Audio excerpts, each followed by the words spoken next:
So we will start with the Bhagavad Gita shloka. Anudvekaro vakyam satyam priyahitai च यत् स्वाध्यायाभ्यसनै चैव वाङ्मयन्तप उच्यते. So what that means? So parents, many a times it happens that we get very irritated. हम लोग बहुत irritate हो जाते हैं और कुछ ऐसे शब्द कह देते हैं अपने बच्चों से जो बाद में हम ही लोग रिग्रेट करते हैं, बुरा लगता है हमें.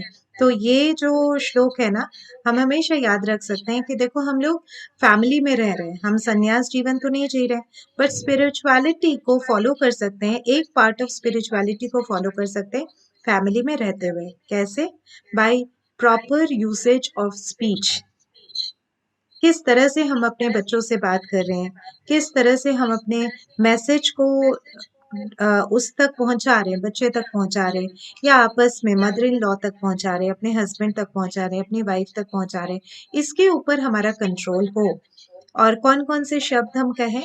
जो शब्द अनुद्वेकरण, द्वेग का मतलब होता है एक गुस्सा पैदा करना, किसी को विचलित कर देना, रेस्टलेस फील कर देना, परेशान कर देना. तो ऐसे शब्द कहें जो किसी को परेशान ना करें, अनुद्वेकरम हो वो. उसके बाद सत्यम हो, जो कि सच हो. ऐसा नहीं कि किसी ने आपको किसी के बारे में कुछ कहा और आपने आके अपने हस्बैंड से, तो इसको थोड़ा सा माइंडफुल रहना है कि क्या हम इसको कंट्रोल कर सकते हैं. कि ऑल तो बहुत टेम्पटेशन होता है ना, इधर से उधर से कोई भी गॉसिप सुनते हैं, किसी के बारे में कहीं से भी कुछ भी सुन लिया, व्हाट्सएप मैसेज में देख लिया, तुरंत ही हम विचलित हो जाते हैं और उसके बारे में डिस्कस करना शुरू कर देते हैं. So if we can see that whether we can control that or not, whether we can be mindful of it or not. Third चीज है प्रिय हितई च. प्रिय हितम.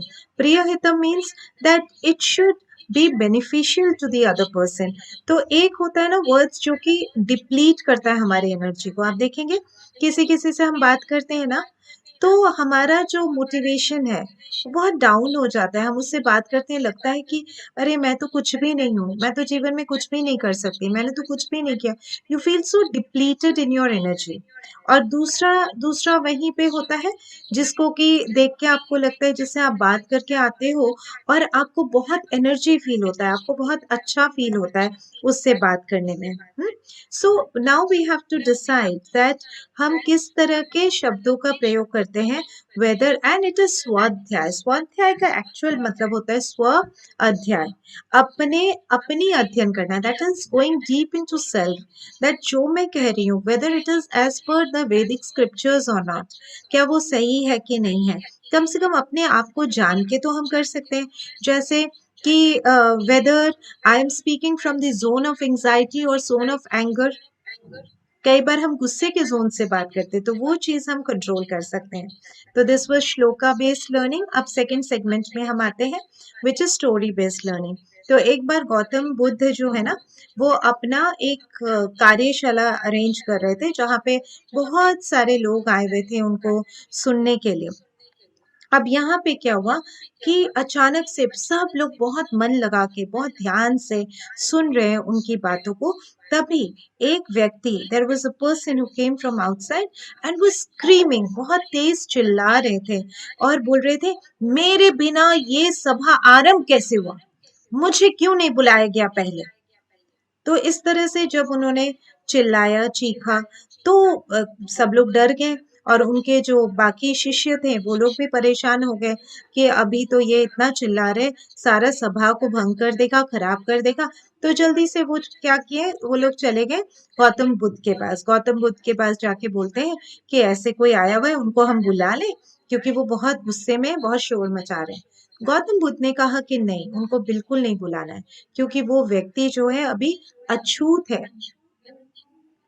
तो अछूत के कारण, तो बोले कि अछूत है, आप तो जात पात ये सब कुछ भी नहीं मानते हैं, ऊंच नीच, गरीब अमीर आपके लिए तो कुछ भी नहीं है, आप तो सभी लोगों को बराबर मानते हैं, तो आप कैसे बोल रहे हैं कि ये अछूत है. तो उन्होंने कहा, गौतम बुद्ध ने कहा कि ये देखो, ये अभी गुस्से में है, तो गुस्से में जो भी रहता है ना वो अछूत होता है. हाँ. So that's why we need to take care that जब भी हम गुस्से में रहेंगे, दैट मीन्स हम उस समय अपने आप को अछूत माने. हाँ, अगर हम अपने आप को अछूत मानेंगे और थोड़ा सा अपने आप को बच्चों से अलग कर दें, क्योंकि उस गुस्से में हमारे से क्या होगा, हिंसा ही होगा, वायलेंस ही होगा। तो वायलेंस से क्या होगा, दूसरे का नुकसान होगा और बाद में भी हमें बुरा लगेगा, अपने लिए बुरा लगेगा, है ना। तो कि हमने ऐसा बिहेव क्यों किया। So it is very important that at that time we just be away from our children, थोड़ा सा बच्चों से दूर हो जाए, ताकि ताकि बच्चे हमें देख के लगे कि वो जो गुस्सा है, we are able to handle our anger properly. तो वो भी जब गुस्सा होंगे ना, तो वो भी अपने आप को सबसे दूर कर लेंगे, ताकि वो गलत तरीके से रिएक्ट ना करें। सिर्फ आपको ध्यान देना है, आप गुस्से के जोन पे कुछ भी बात नहीं कर रहे हैं और कुछ भी ऐसा कुछ नहीं कर रहे हैं जिससे कि आपको बाद में गिल्ट हो या फिर बच्चे को कोई नुकसान हो। क्योंकि कई बार हम लोग गुस्से में बहुत गलत बात कर देते, तू तो कुछ कर ही नहीं सकता है, तू तो मतलब जीवन में कुछ कर नहीं पाएगा, पता नहीं भगवान ने मुझे तेरे जैसा बच्चा क्यों दे दिया। तो कई बार ऐसे वर्ड्स का इस्तेमाल करते हैं जो बच्चे के सबकॉन्शियस में जाके घर कर लेता है और वो कभी भी नहीं निकलता है। It will be very harmful for the child and also for you, because आप भी अपने बच्चे को एक गलत परवरिश होते हुए आपको भी एक बुरा लगेगा, आपको भी गिल्ट फील होगा। Now coming to this research part.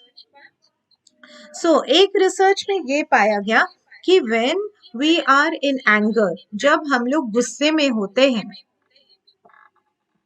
Sir उनको बोलो ना क्लास चल रही है बाहर। सो जब हम लोग गुस्से में होते हैं ना, so there are certain negative effects of the anger. What are the negative effects of the anger? The anger is like उसका हार्ट अटैक की रिस्क बढ़ जाता है ना। और उसके बाद एंगर जो है स्ट्रोक का रिस्क, हार्ट अटैक का रिस्क बढ़ा देता है, हमारे इम्यून सिस्टम को वीक कर देता है। एंगर प्रॉब्लम्स कैन लीड, हमारी जो एंजाइटी होती है ना उसको और ज्यादा खराब कर देता है। Anger is also linked to depression. जब हम बहुत गुस्सा करते हैं उसके बाद हम बहुत मायूस फील करते हैं, depleted in our energy feel करते हैं, है ना। So therefore anger has lot and lot of negative effect. एक रिसर्च हुआ that was in 2016 में, Isfahan university of medical science में ये रिसर्च किया गया, effect of anger on mental health. आप मतलब दंग रह जाएंगे, एक एंगर कितना नुकसान पहुंचाता है हमारी लाइफ में। एक जो छोटा सा एंगर है, हमें लगता है चलो ना हमने एंगर कर दिया, हमने गुस्सा कर दिया, but it has so much of effect in on us we can never imagine. First is that हमारे जो इंटरपर्सनल रिलेशनशिप है, दूसरे के साथ जो हमारा रिश्ता है वो खराब कर देता है। और people become vulnerable to diseases. कई बार ऐसा होता है कि जैसे कुछ लोग ब्लड प्रेशर के शिकार बनते हैं, हाई हाई ब्लड शुगर हो जाता है उनको, तो उनको समझ में नहीं आता है कि हम तो खाना बहुत अच्छा खाते हैं, हमारे में तो कोई प्रॉब्लम नहीं है, हम तो हेल्थ के ऊपर कितना फोकस करते हैं, रेगुलर जॉगिंग करने जाते हैं, साइकिलिंग करने जाते हैं, तो हमारी ये बीमारी कैसे हुई। तो बीमारी जो है सिर्फ शरीर को ठीक करने से नहीं होगा, हमारे मन को भी ठीक करना बहुत जरूरी है। तो अनकंट्रोल्ड एंगर जो है वो ह्यूमन हेल्थ को बहुत खराब कर देता है। एंड एंटी सोशल बिहेवियर, जैसे हम बहुत जानवर की तरह बिहेव करने लगते हैं अपने वाइफ के साथ, अपने मदर के साथ, अपने बच्चे के साथ, हस्बैंड के साथ, बहुत एंटी सोशल तरीके से करने लगते हैं। देखा गया है कि जो लोग गुस्सा बहुत ज्यादा करते हैं उनमें back pain, depression, drug dependence, ये cardiovascular diseases, hypertension, reduced feeling of wellbeing, ये सारे प्रॉब्लम्स उन लोगों में देखा गया है जो लोग बहुत ज्यादा गुस्सा करते हैं। तो according to World Health Organization, each year 5.1 million people, 5.1 million people अपनी लाइव्स, अपनी जिंदगी खो देते हैं बिकॉज ऑफ वायलेंस। आप सोचिए, इतना ज्यादा वायलेंस, चाहे वो रोड में हो, चाहे वो डोमेस्टिक वायलेंस हो, जिसके कारण लोग अपनी जिंदगी खोते हैं। इसीलिए अगर किसी को भी गुस्सा है और हम दूसरे को दोष देते हैं कि तेरी वजह से मुझे गुस्सा आया, तो ये प्रॉब्लम दूसरे में नहीं है, ये प्रॉब्लम मेरे में है कि मुझे दूसरे के ऊपर गुस्सा आया। That means I have a problem. जब तक आप डायग्नोज नहीं करेंगे कि आपके अंदर प्रॉब्लम है और आपको इसके लिए कुछ प्रॉब्लम सोल्यूशन निकालना पड़ेगा, आपको ठीक होना पड़ेगा, तब तक आप बाकी लोगों के ऊपर गुस्सा होते जाएंगे, कभी बच्चे के ऊपर, कभी वाइफ के ऊपर, कभी हस्बैंड के ऊपर, कभी बॉस के ऊपर, तो कभी सबॉर्डिनेट के ऊपर, कभी वर्कर्स के ऊपर, लेकिन आप यही कहते रहेंगे मैं तो ठीक हूँ, दूसरे की वजह से मुझे गुस्सा आता है।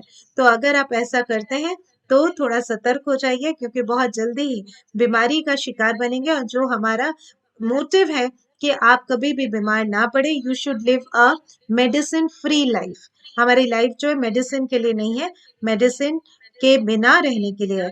आज जितने लोगों ने इस सेशन को देखा या जो देखने जा रहे हैं और या फिर देख रहे हैं, उन लोगों को मेरा ये टास्क है पेरेंट्स के लिए कि अगर आपका बच्चा सही तरीके से बिहेव ना करे, आपके एक्सपेक्टेशन के अनुसार बिहेव ना करे, तो कैसे आप अपने माइंडफुल होंगे बिहेवियर के ऊपर, और कैसे आप शांत तरीके से काम वे में अपने बच्चे को डील करेंगे, ये आपका ऑब्जर्वेशन है। एक वीक तक आपको ये ऑब्जर्व करना है। Although we are meeting tomorrow, कल के बाद हमारा जो सेशन होगा पेरेंट्स के लिए, सभी पेरेंट्स के लिए होगा, हर ट्यूसडे को एक ही दिन 15 मिनट। So I am sure that you will be able to invest 15 minutes of your entire week for this session, for this empowerment session. So ये था हमारा session, and I'm sure that you must have learned something from this session. If you wish to share anything, you can share in the chat box, or you can also message through Facebook, or you can put up in the comment box of the Facebook or YouTube, where both of the places we are live. That's it for today. फिर मिलते हैं कल, ठीक है? तो इतना time तो आप लोग दे ही सकते हैं, 15 minute. Thank you so much.